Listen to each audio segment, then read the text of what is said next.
bringing the people behind our food to life. There are those that say that we can't feed the world without genetic manipulation of seeds and crops, and without commodification. How could we possibly feed all the hungry? I think the first thing to recognize about hunger is that today it's a rural phenomena. It's mainly in third world countries, and it's mainly among communities that are actually agricultural communities.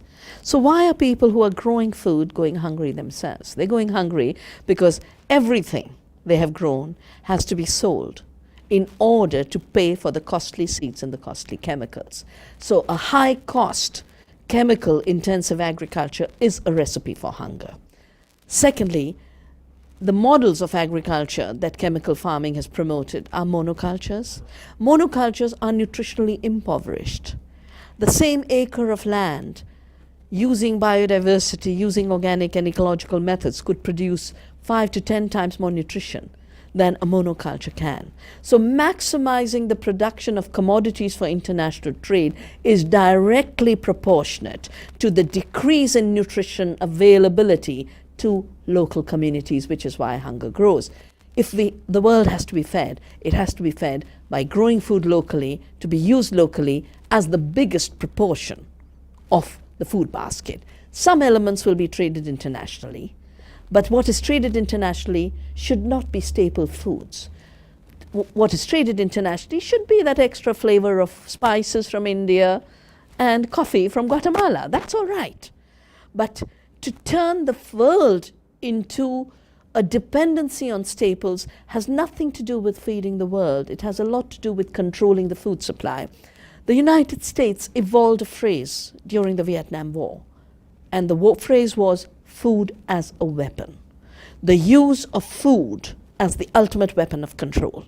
And the tragedy is the growth of agribusiness in the US has gone hand in hand with the US foreign policy to deliberately create hunger locally in order to make the world dependent on food supplies through which you can then control countries and their decision-making ability. So hunger has become an instrument of war. And food responding to that artificially created hunger is an instrument of war. Peace means you grow food locally, you grow food with peace, you grow food non-violently, and the countries that are today the worst victims of hunger could be the highest producer of food. Africa has the largest land per human being, per capita. Africa is an abundant continent, and yet because of the deliberate policies, it has today been turned into a continent of hunger. India, which has the best soils, the best monsoons, the highest biodiversity, should not have any problem. We are growing enough food, and yet 70% of our children are going hungry because the economic system is robbing them of their right to food. So food production must once again be an issue of sustainability, taking care of the earth, and the human right to food must be an inalienable right.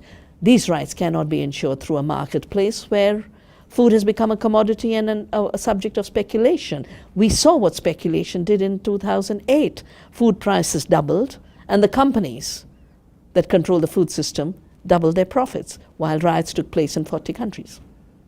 You can say what's going on with a scientific background that bought and paid for scientists and their studies have a hard time standing up to. Absolutely. And that's frightening.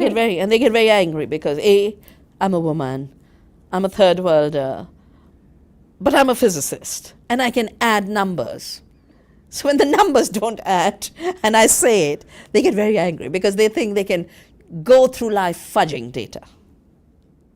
Picking and choosing the data that supports what they want, the position I think it's worse. It's not just picking and choosing the data. It is actually manufacturing the data. And there is, for example, the data that the Green Revolution produced more food is manufactured because they discounted elements outside wheat and rice. But India lives on more than wheat and rice.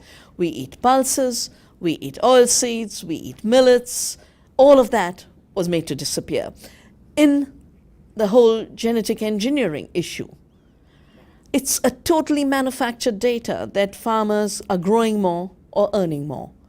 Monsanto studies always say Indian farmers have earned $27 billion more. No, $27 million more every year. Well, if they were earning that much more, why would they be committing suicide? In effect, most farmers growing BT are either in debt or just above, because the seed cost has jumped from 7 rupees a kilo to 17,000 rupees a kilo. And the pesticide use with these genetically engineered BT cotton seeds has increased 13-fold in 4 years of planting. So the package of expenditure is so huge. But this is never shown. What's manufactured is a Radhe Shyam who got 2,000 kilograms of cotton. We go to a Radhe Shyam and find out he got it on 5 acres, not per acre. So they manufacture the data and falsify the data.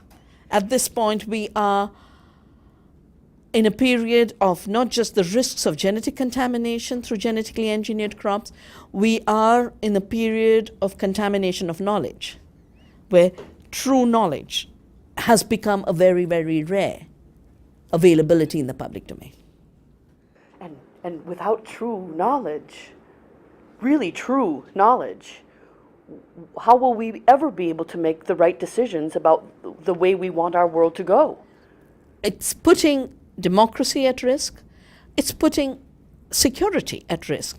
But if you don't know what the safety of a seed is, or if you don't know what the actual performance of a seed is, and it is all based on lies, then we will be having no food, we will be having no seed supply, and we will be told to believe in a miracle that's happening in Monsanto's labs. But the miracle happens in the fields, and it's been happening in the fields and the prairies and the mountains for millennia. I think that's the thing that the genetic engineering and biotechnology industry constantly forgets.